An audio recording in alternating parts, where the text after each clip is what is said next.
seep into my thoughts, you decipher to exhaust, and then you touch me. Your warmth is evident, I have got to repent. God forgive me for his scent.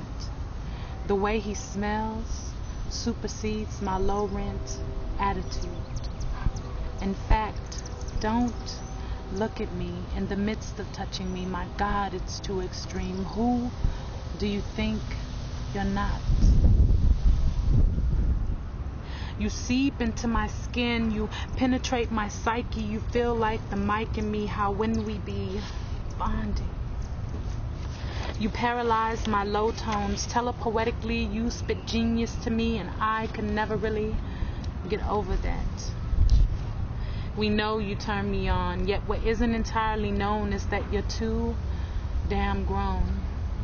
And I'm afraid of your education and how you elab on words like dissertation and say things like, girl, stay gracious.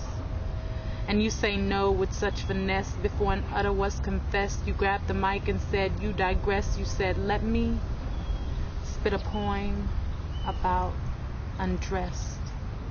Do you want to get naked without breaking a sweat? Unless you're in a hot spot with no AC, don't touch me.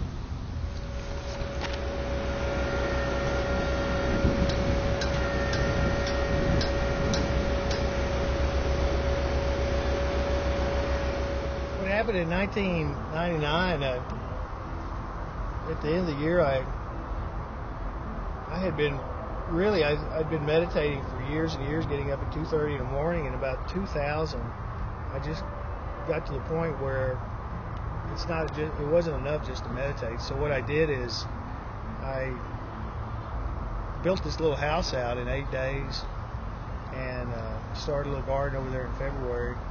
And then that June, I bought a little Kubota tractor in 2000, and that was it, man. With the Kubota, I could do some stuff. So I cleared some property over there. It was abandoned land, basically.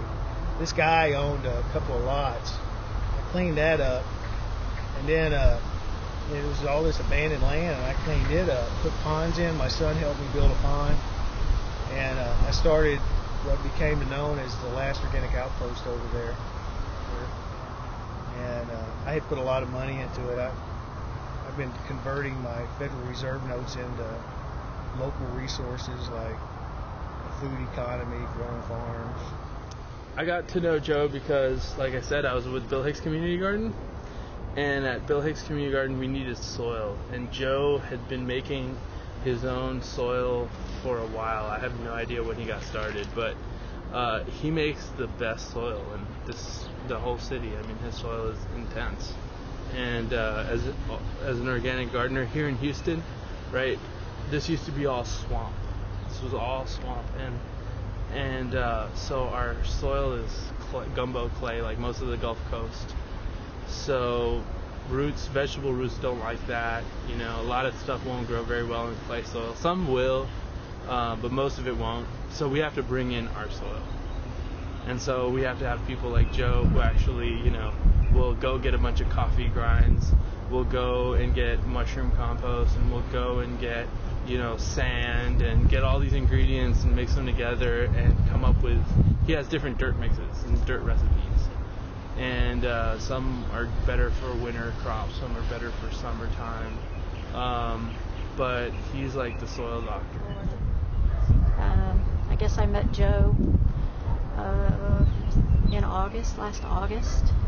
I had seen his website probably about a year before that, and wrote a lot of things and saw a lot of activities that happened out at the outpost and stuff, and I was just like totally interested in it, but never came out before last August. But like once I came, and saw it for myself, it's something that is a part of me now and a part of my life, that I just really love coming out here and being a part of this community and meeting all the different people that come out, and sharing the farm and each other's lives. It's pretty incredible. This place right here, I started this in January this year of '08, and this has been the best project I've done so far.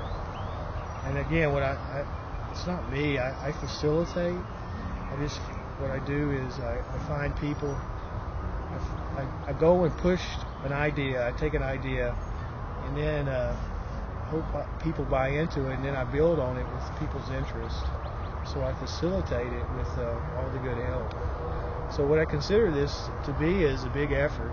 This is a big effort going on all over the world to create green spaces, paradise, really. Because with a little bit of effort, people coming out here and participating after work and on weekends, something really incredible is happening. Hi, my name's Ken. I'm the owner of Kennywood Music, Art and Entertainment Gardens here on the old site of Comet Rice Mill in the East End heart of industrial downtown Houston. We've taken an old abandoned building and turned it into kind of an interesting eclectic space to facilitate art and music, and we're trying to have a wide variety of shows available for the public. Some of them are free and some of them just have a small door charge just to help defray the cost of producing the event. In the garden department, we have 2 vegetable gardens growing. One is a winter garden and one is a summer garden. There's only one on there, but that's like a leaf-footed stink bug. I don't know if you can catch that. It's a tiny one. But anytime they find like a large round object, they'll have a party on it. A lot of times there'll be tomatoes, oranges, citrus. And you'll see a bunch of them, and they'll be in a circle. Like they'll have a little drum circle on the big fruit.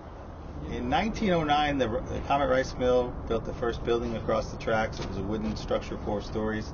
And then over the years, they kept adding on to it. This building was built in 1935, poured in place concrete with 12-inch walls, 12-inch thick, 30-foot high concrete walls, and the silo was 87 feet to the eave. And then after World War II, they built the metal buildings to feed the world after for the Marshall Plan. They were shipping about probably